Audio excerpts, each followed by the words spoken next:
We have Carike Verbooy, seeing, hearing, and speaking out on GBV, a courageous approach for South African higher education institutions.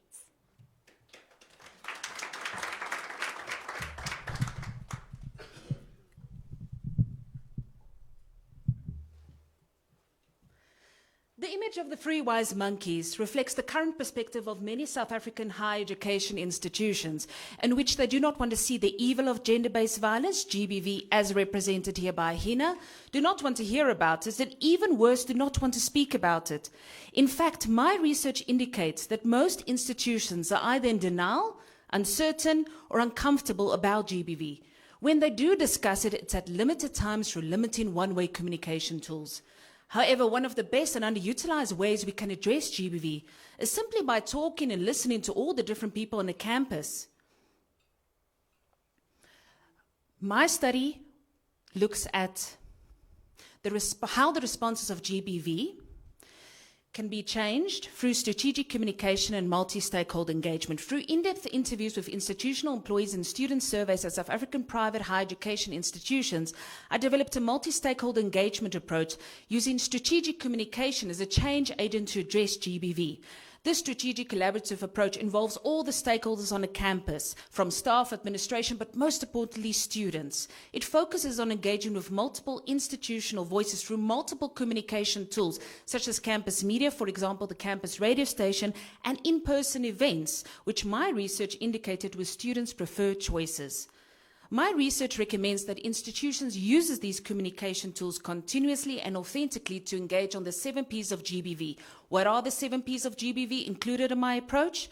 To ensure that we tackle GBV comprehensively, we must discuss GBV policy, prevalence, prevention, protection, prosecution, partnerships, and provision of services. My approach suggests that institutions merely guide this dialogue on GBV. This dialogical approach on GBV has to start with students, is interactive, and is a process of exchanging and challenging different viewpoints, where not only the loudest voice is heard, but also the alternative voice, which is inclusive and aimed at collaborative, creative solutions for chasing away that hyena. However, most importantly, my approach is continuous and must be evaluated on a regular basis to ensure that it's working and how best the approach can be adapted to adjust to the cunningness of the hyena and to ensure that the whole tribe remains involved in the process. My vision for the future. Thereby we can be more courageous by seeing GBV more clearly, hearing the concerns of all involved, and speaking out through effective GBV policies and practices. Thereby we can be more courageous by seeing GBV more clearly, hearing the concerns of all involved, and speaking out through effective GBV policies and practices. My vision for the future is that by using my proposed approach, we can create a higher education landscape in which no one turns a blind eye, deaf ear, or remains silent in the face of GBV.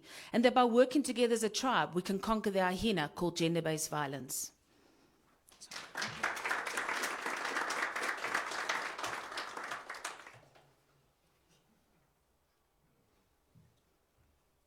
Thank you so much. A very important piece of research.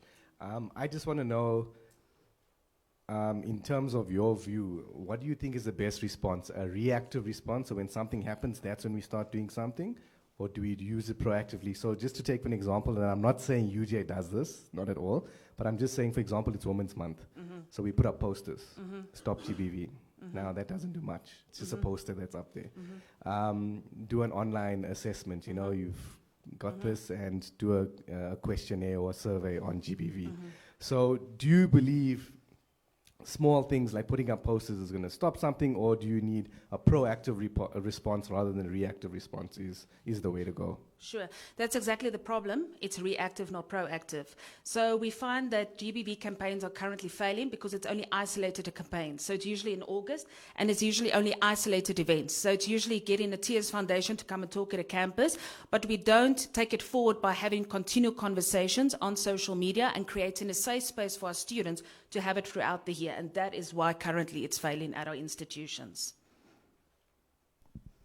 All right, thanks. Yeah, I just want to find out. This issue of GBV really is not an issue of it's not an institutional issue, if I may say. It's a very global sort of, especially in South Africa. So what do we do with those ignorant people who will, within the communities or whatsoever, who will still continue with this GBV to perpetrating it and trying to demean other people and stuff? What do we do with that? How will perhaps a suggestion from your study or the models that you come with, inform that? Thanks. Sure. So that's actually an excellent example because people think GBV, oh, we know what there is to know. It's somebody hitting somebody else. And actually, I was invited by one of the private higher education institutions to have a conversation with their students. And when you ask them, what does the word gender-based violence mean? Their understanding is very limited.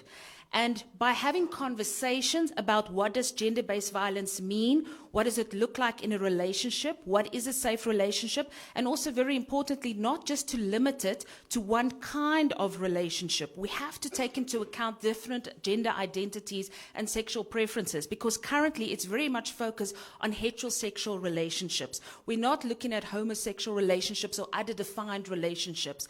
So I think just by starting to have the conversations, and the problem is that many people shy away from these conversations, especially in institutions, because we're like, oh, this is uncomfortable for us. No, we don't want to talk about it because just now they're going to come and complain and it could be bad for business. So I think we just need to make sure that we create safe spaces. And what do I mean by safe spaces? I mean having conversations in the canteen, making sure that our student support services is not just female driven, but that we have other identities there as well, that students can be comfortable to come forward and have conversations about it. I can actually talk. Sorry about me flustering.